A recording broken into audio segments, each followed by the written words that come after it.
Hello. So today we're going to be reviewing the Harbor Freight 10 by 18 mini wood lathe. It's item number 65345. This item goes on sale for $199 quite regularly at Harbor Freight, and if you have a 25% off coupon you can get it actually for $150, which for a lathe of this size and this weight is a pretty good deal. This thing weighs in at about 75 pounds, which makes it pretty sturdy on your bench, or in this case just a makeshift set of sawhorses. There's 5 speeds. The speeds are changed by removing the cover plate, and there's a belt system in here. It's a manual speed.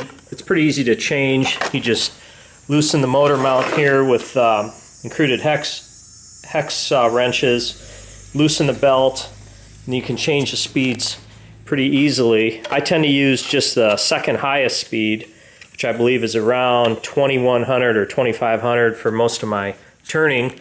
I use this lathe exclusively for pen turning. It's a good, turns out to be, if you read the online forums about pen turning, a lot of people are using this lathe. I also discovered that it's identical to the Rockler Excelsior lathe, which is pretty much a pen lathe. Appears to be the same design, probably comes from the same manufacturing facility in China. But this lathe I've already made probably about 7 pens on it. The first pen I ever made in my life was on this lathe about a week ago. It was an acrylic pen. I dove straight into the acrylics. I had no issues at all. And later on we'll demonstrate how to turn an acrylic pen on this lathe, and maybe we'll have time to do a wooden pen as well.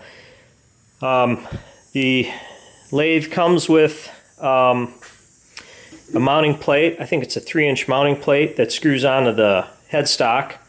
It's a 1-inch by 18 threads per inch headstock, so you could mount a blank onto this faceplate for turning bowls, small bowls or whatnot. There's a number 2 Morse taper on both the headstock and tailstock. This lathe comes with a spur center, which it's a drive center which goes in the headstock, and it also comes with a live center for the tailstock, which is probably, you know, decent quality ball bearing live center. It's not pro level, obviously, for the price. The tailstock is adjustable. There's a little bit of lash on the system even when it's locked down, but for what I'm doing, turning pens and so forth, it has not been an issue in terms of run out. I have mounted in here right now a drill chuck. I happen to have an extra drill chuck with a number 2 Morse taper that I installed so that I could use this this very simple pen mandrel, which I got at Penn State. So most people would probably get a Morse taper pen mandrel that would plug into the headstock. I'm just using this drill chuck. Other than that, it's fairly straightforward. It's very smooth. There's no vibration at all on this lathe, hardly any at all. As you can see, it runs very true. Let's see if we can get a focus here. The lathe runs very true. There's very little run out. It's smooth, and for $150, I can't imagine getting a better lathe for that price point. I've resisted the temptation to buy power tools from Harbor Freight for a long time, but in light of the reviews that I read online, I decided to try it out. So the next step will be, we'll show you how to turn a pen on this thing. Okay, the first step with any pen is to drill the right size hole through the pen blanks. In this case, the pen kit calls for a 10mm hole drilled through the blanks. I'm going to start out with 3/8 with this brad point bit, and then I'm going to widen it with the second pass for the 10 millimeter bore. So I've got the centers marked on the blanks. In this case I'm using an acrylic segmented blank. I've got the blanks mounted in the press and or in the vise, and we're going to go ahead and drill the 3/8 through hole. You want to take this really slow, and you want to be sure to clean the chips out.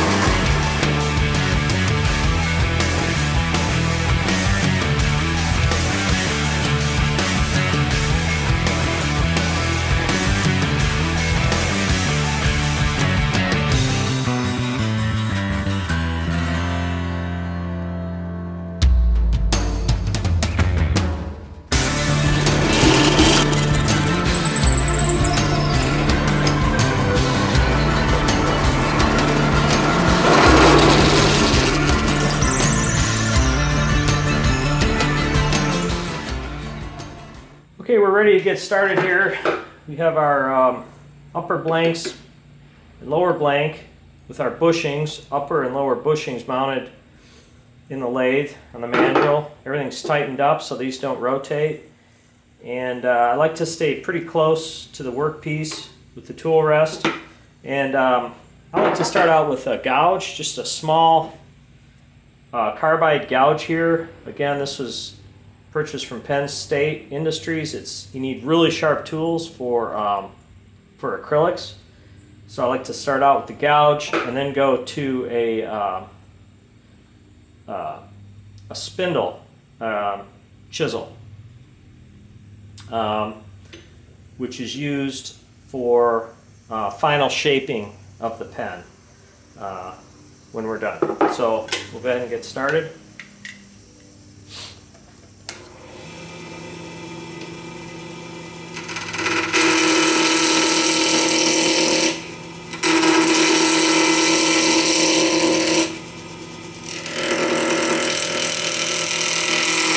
You gotta take it real slow and easy with these acrylics. Don't want to take too deep a cut, just really light passes till you get it round.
Okay, so I like to put a barrel shape in these pen blanks, both the upper and lower.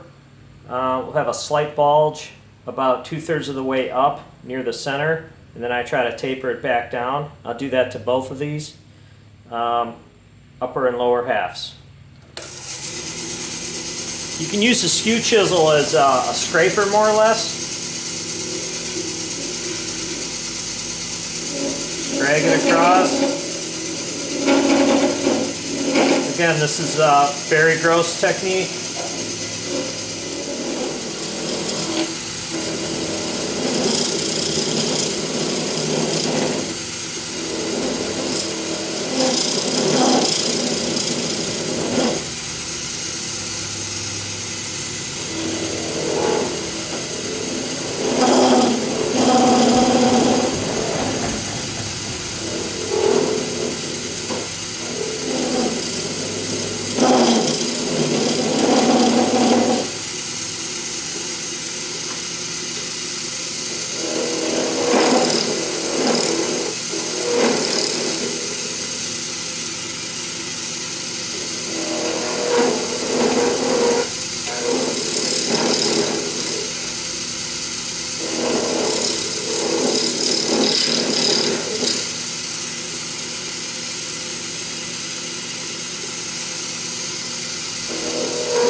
Okay, that's pretty much it for the... I generally start out with a 220 grit sandpaper before going into the wet sanding with the micro mesh.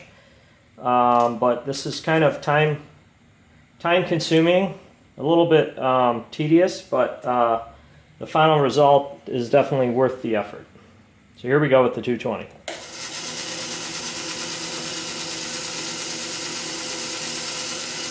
You always want to keep it in motion.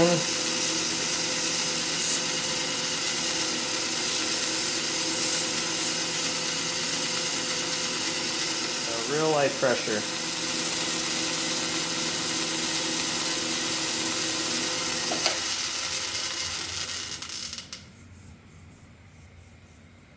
Okay, and then I like to do a pass in the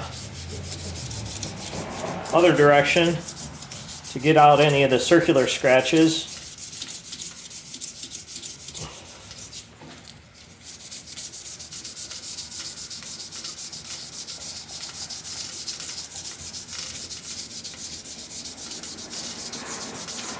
And then we're going to need to clean this dust off before going out. Now we're going to begin our wet sanding and polishing.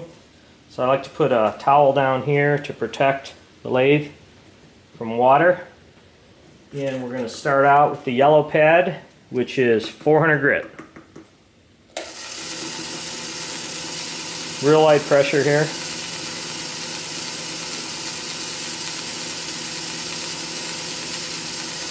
This is wet sanding. Okay, we're now ready to move on to our next grit, which is the light green, which is 800 grit. And I misspoke before. The yellow grit is actually a 600 grit. The light green is an 800. So we'll go ahead now with the 800.